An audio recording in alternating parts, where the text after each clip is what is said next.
Eh bien, écoutez, c'est un vaste univers. Mon métier, c'est de concevoir des images de marque et également, par extension, des images de produits.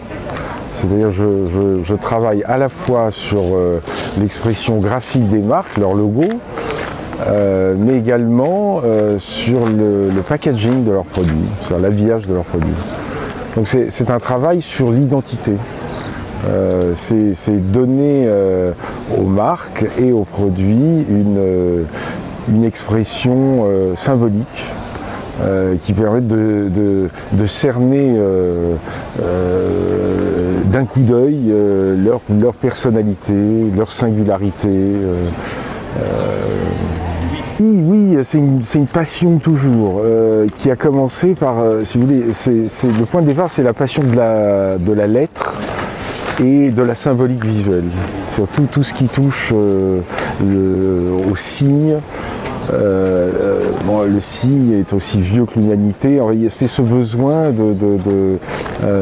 qu'a toujours eu l'homme d'imprimer sa marque, son empreinte. Et puis c'est la fixation du langage. Enfin, la lettre, c'est comment fixer la langue, la pensée et par extension un nom. Voilà. Et moi, ce qui m'intéresse, c'est de le faire sur mesure, c'est-à-dire autour d'une personnalité que.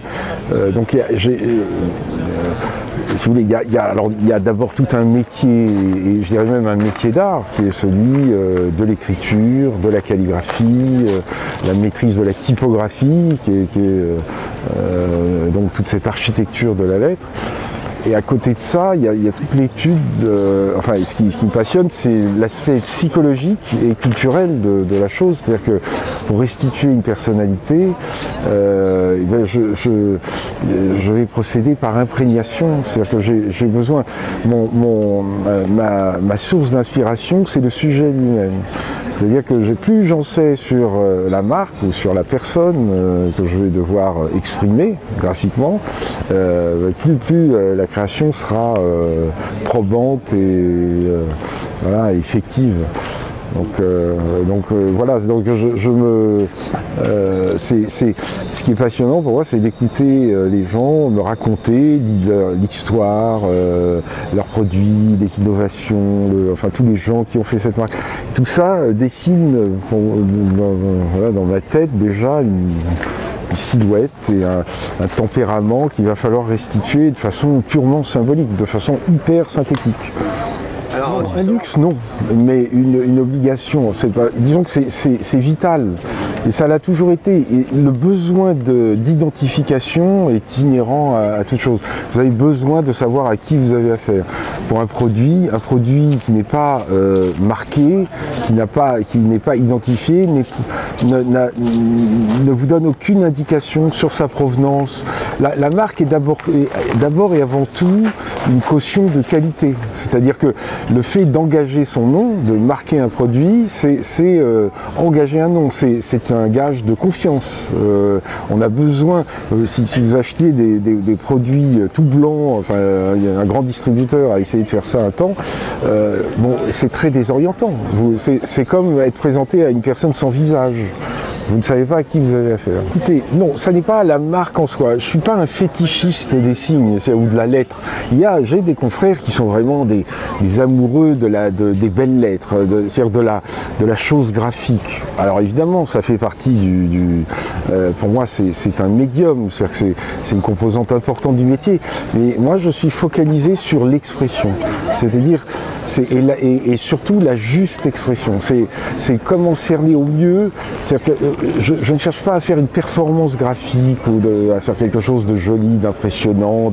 C'est tout. En fait, c'est le sujet qui m'intéresse d'abord. C'est-à-dire que c'est la rencontre avec un monde, un univers. Selon la marque sur laquelle je vais travailler, je découvre vraiment un monde, c'est-à-dire une culture, un savoir-faire, des produits.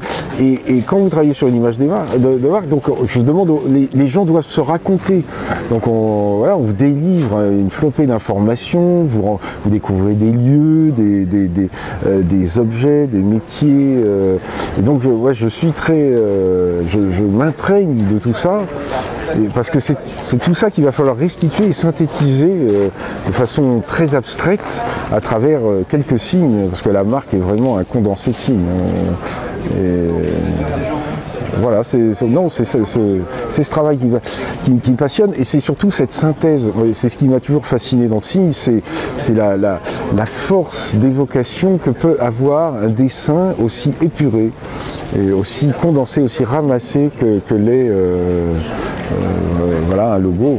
C'est le mot orfèvre qui m'intéresse, parce que la discipline de la lettre et du signe fait appel justement à un savoir-faire très méticuleux. C'est un travail d'architecture, de proportion, de recherche de proportion, vraiment très laborieux. Je passe des dizaines, parfois des centaines d'heures à polir les signes pour qu'ils aient l'air le plus harmonieux et pour qu'ils soient le plus clair et le plus naturel possible. Tout ça, c'est un travail absolument invisible et qui ne doit surtout pas se voir, mais qui néanmoins est nécessaire pour atteindre à cette perfection, en tout cas cette recherche de perfection. Parce que plus les signes sont harmonieux, plus ils ont de présence immédiate.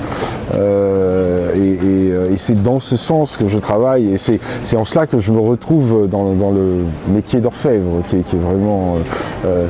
et qui faisait initialement appel à la même technologie. Les premiers imprimeurs étaient des orfèvres. C'est-à-dire qu'à l'époque, on gravait les poinçons, mais je veux dire, c'était un métier voilà, c'était un métier de graveur, d'une précision, d'une méticulosité infinie. Moi, mon métier, c'est de signer pour les autres, c'est de créer la signature des autres. Donc le propos n'est absolument pas de me mettre en avant ou de me mettre en valeur. Je réussis quand je disparais. C'est-à-dire que je travaille à révéler la personnalité de quelqu'un ou d'une entité qui n'est pas moi. C'est plus proche, si vous voulez, du travail d'un acteur de composition. C'est-à-dire un grand acteur de composition, il est le personnage. Vous oubliez l'acteur, il est le personnage. Moi, je tends à ça, c'est-à-dire à faire que quand le travail est réussi, vous avez devant vous une marque, et vous perdez la conscience que c'est un dessin qui a demandé voilà, une élaboration longue et minutieuse, et qu'il y a un créateur derrière, si vous voulez, voilà. Ça n'est pas le propos. Voilà. Ça, c'est le métier de styliste, qui est tout à fait honorable, et il en faut. Voilà. Moi, je ne cherche pas à imprimer une patte. Puisque encore une fois, mon travail, c'est de révéler le style, la personnalité du sujet, enfin de mon client. C'est un plus énorme. C'est un plus énorme parce que, comme je vous le disais, c'est un métier qui fait appel à une très grande précision. J'ai commencé à l'époque, bien avant l'ordinateur, à une époque où tout se faisait à la main, donc. Et le travail du signe demandait encore une fois une méticulosité, une précision de la main et de l'œil qui était très éprouvante nerveusement.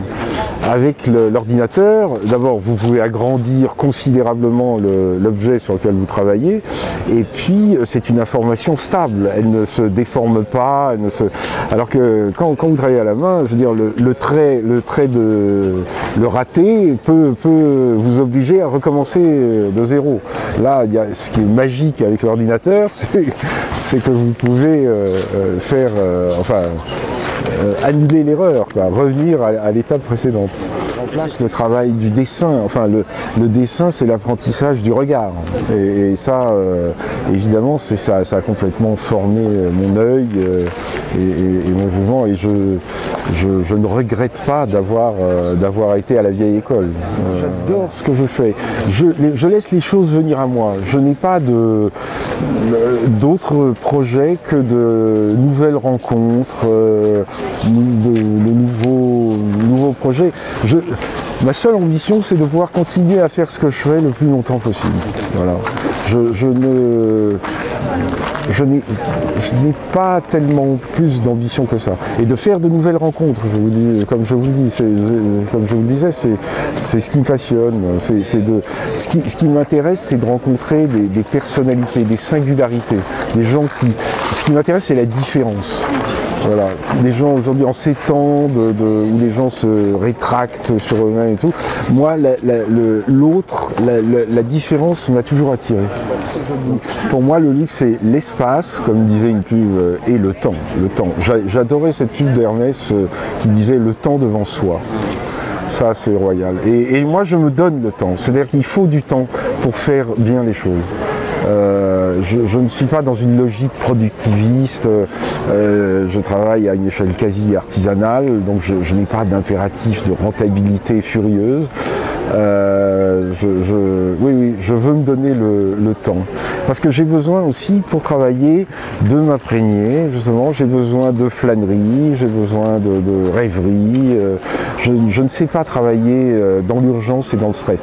Il y en a bien sûr toujours un peu, surtout à la veille des rendus ou des présentations, mais disons que ça n'est pas une condition de travail normale pour moi. Voilà. Ben, merci beaucoup. Je vous en prie, merci à vous. Voilà.